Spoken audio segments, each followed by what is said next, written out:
Shalom Manishma. You say what, mate? That means hello. What's up? What you gonna do about it? Oh, what, mate?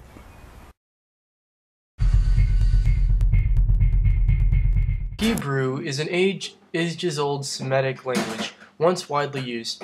However, it fell out of common use around 200 CE, only to be used in religious contexts. Hebrew is the official language of the State of Israel. Of the approximately 5.3 million speakers, about 80% live with the rest in countries such as the US, Canada, the UK, Germany, and France. As you can see, Hebrew is distributed across the world, but is primarily concentrated in Israel. Hebrew has a long past and a bright future, but what is lost if we lose Hebrew again? Should it be lost again, we may likely lose ancient writings and literature that gave insight into humanity's eventful past. Hebrew was one of the few languages lucky enough to be revived the way it did. While it may survive in a strictly religious context, as with many supposedly dead languages, it will fall out of use with the general populace, and it will be up to future historians to revive it once more. Izer bin Yehuda, the man who revived the Hebrew language in the 1850s, had to search through countless books of lost words with the knowledge and understanding that each word contained something more than what was on the outside. Future historians may not be so lucky.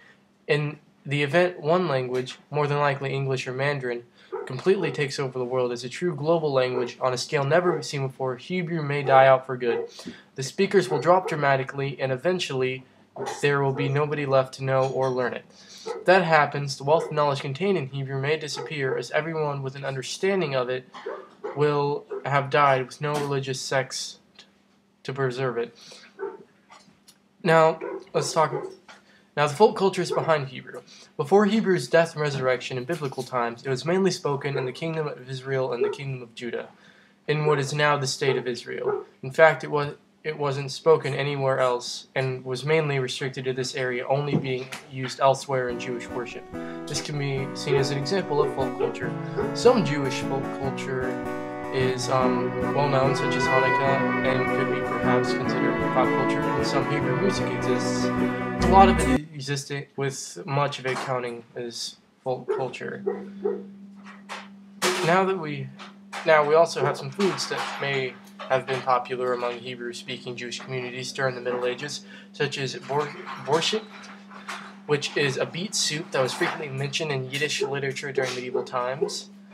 And common words that will be lost. Include shalom, which means hello and goodbye.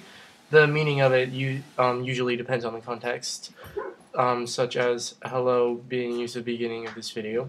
Yom Tov means good morning. Barak haba means welcome. Ravoda means thank you. Thank you.